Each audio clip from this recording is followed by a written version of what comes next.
दिल्ली के राजनीति में जैसे एक भूकंप सा आ गया है। आम आदमी पार्टी के 7 सांसदों ने पाला बदल लिया है और इस एक कदम ने ना सिर्फ पार्टी को बल्कि पूरी नेशनल पॉलिटिक्स को हिलाकर रख दिया है।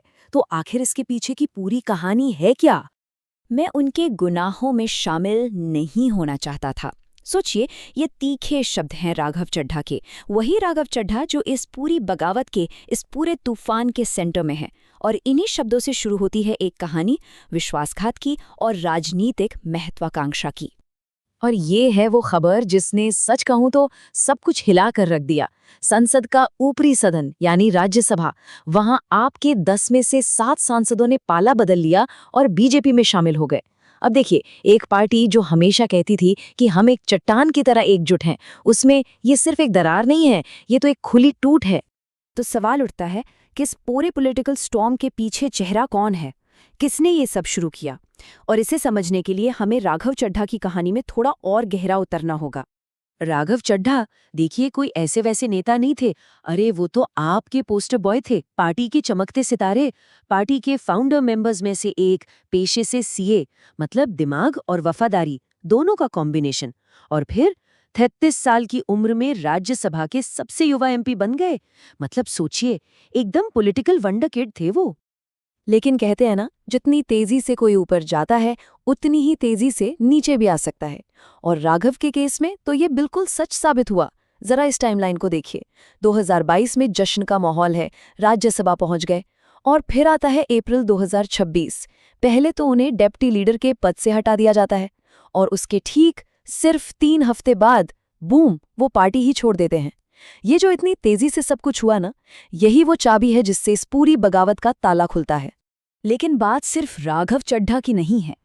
ये किसी एक नेता के गुस्से का नतीजा नहीं था, नहीं। ये एक पूरी तरह से प्लान की हुई एक कोऑर्डिनेटेड एग्जिट थी। तो सवाल ये है कि एक आदमी का गुस्सा पूरी पार्टी के इतने बड़े पलायन में कैसे बदल गया? 7, बस ये एक नंबर सुनिए। 7, ये सिर्फ एक नंबर नहीं है, ये अपने आप में पूरी कहानी है। सोचिए, आपके 10 में से 7 सांसद एक साथ आपको छोड़कर चले जाएं। ये सिर्फ कुछ सीटें खाली होना नहीं है, ये तो पार्टी की पार्लियामेंट्री ताकत के सीने में एक बहुत बड़ा छेद करने जैसा है। तो कौन थे ये 7 लोग? जब हम इस लिस्ट पर नजर डालते हैं ना, तो पता चलता है कि मामला कितना गहरा है। इसमें सिर्फ चड्ढा और पाठक जैसे करियर पॉलिटिशियन नहीं थे, नहीं, बड़े बड़े बिजनेस टाइकून्स थे। और तो और क्रिकेट के लेजेंड हरभजन सिंह भी। मतलब साफ है कि जो नाराजगी थी वो पार्टी के कोने कोने में हर तरह के लोगों में फैली हुई थी। और हाँ, ये सब कुछ रातों रात नहीं हुआ। कई हफ्तों से पार्टी के अंदर खींचतान चल रही थी। फिर चड्ढा को पद से हटाया गया और ऊपर से एक और सांसद पर ईडी के छापे पड़ गए। तो एक तरह से अंदरूनी लड़ाई और बाहरी दबाव का एक परफेक्ट स्टॉर्म बन गया था। बस एक चिंगारी की जरूरत थी और सब कुछ भड़क उठता। अब यहाँ एक बहुत बड़ा और जायज सवाल दिमाग में आता है। हम सब जानते हैं कि इंडिया में दल बदल को रोकने के लिए बड़े सख्त कानून हैं, एंटी डिफेक्शन लॉ है। तो फिर इतने सारे लोग एक साथ पार्टी कैसे बदल सकते हैं? लीगली ये कैसे पॉसिबल है? क्या इनकी सांसदी, इनकी मेंबरशिप नहीं जाएगी?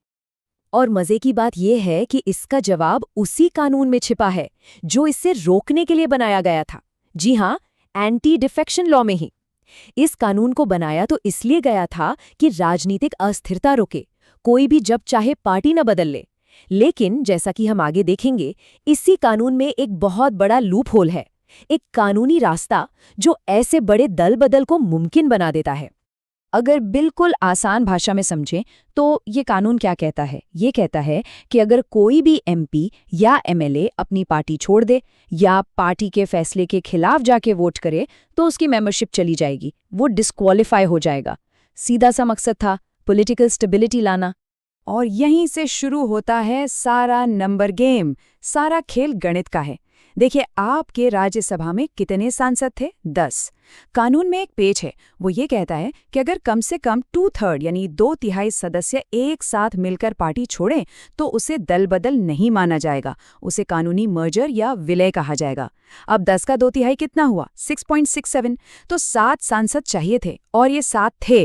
इन्होंने उस मैजिक नंबर को पार कर लिया। इसी को कहते हैं मर्जर एग्जेम्पशन, कानून की वो खिड़की जो इन्हें बचा ले गई। सीधा सा नियम है, अगर 2/3 या उससे ज्यादा लोग एक साथ दूसरी पार्टी में चले जाते हैं तो उनकी मेंबरशिप सेफ है, वो डिस्क्वालीफाई नहीं होंगे। और इन 7 सांसदों ने कानून के इसी लूपहोल का, इसी रास्ते का बखूबी इस्तेमाल किया। तो चलिए, ये तो साफ हो गया कि कानूनी तौर पर ये सब ठीक था। लेकिन अब आते हैं असली सवाल पर। इसका पॉलिटिकल इम्पैक्ट क्या है? इसका आपके लिए, बीजेपी के लिए और सबसे जरूरी पंजाब के लिए क्या मतलब है, जहां आपकी सरकार है? अब जाहिर सी बात है, इस कहानी के 2 वर्जन हैं, 2 अलग-अलग नैरेटिव चल रहे हैं। एक तरफ है आप, वो कह रही है कि ये जनता के साथ धोखा है और ये बीजेपी का ऑपरेशन लोटस है। ऑपरेशन लोटस तो हम सब जानते हैं, ये वो टर्म है जो तब यूज होता है जब दूसरी पार्टियों के नेताओं को तोड़कर सरकार गिराने की कोशिश की जाती है। और दूसरी तरफ है पार्टी छोड़ने वाले सांसद। उनका कहना है कि अरे भाई, पार्टी ही अपने सिद्धांतों से अपने रास्ते से भटक गई थी और हम तो पॉजिटिव पॉलिटिक्स के लिए ये कदम उठा रहे हैं। तो इसका असर क्या हुआ? असर तुरंत हुआ और काफी गहरा हुआ है। पहली बात, पार्लियामेंट में आपकी ताकत एकदम से कम हो गई। दूसरी तरफ रूलिंग पार्टी बीजेपी और ज्यादा मजबूत हो गई। और सबसे बड़ी चिंता की बात आपके लिए, उनका गढ़ पंजाब, वहां अब सरकार की स्टेबिलिटी पर ही सवाल उठने लगे हैं। और इन सब के बीच एक पुरानी बहस फिर से जिंदा हो गई है कि क्या हमारा एंटी डिफेक्शन लॉ वाकई काम का है भी या नहीं। आपको याद होगा, एक जमाना था भारत की राजनीति में आया राम गया राम का। ये उन नेताओं के लिए कहा जाता था जो आज इस पार्टी में, कल उस पार्टी में। इसी चीज को रोकने के लिए ये कानून लाया गया था। लेकिन बड़ा सवाल ये है कि क्या इस कानून ने असल में समस्या को खत्म किया या बस खेल खेलने का तरीका बदल दिया है? तो आखिर में हम इसी एक सवाल के साथ रह जाते हैं कि क्या एंटी डिफेक्शन लॉ दल बदल को रोकता है, या ये सिर्फ ये पक्का करता है कि अब दल बदल एक एक करके नहीं बल्कि झुंड में हो, थोक के भाव में हो। ये पूरा मामला हमें सोचने पर मजबूर करता है, इस कानून की कमियों के बारे में और हमारे लोकतंत्र पर इसके असर के बारे में।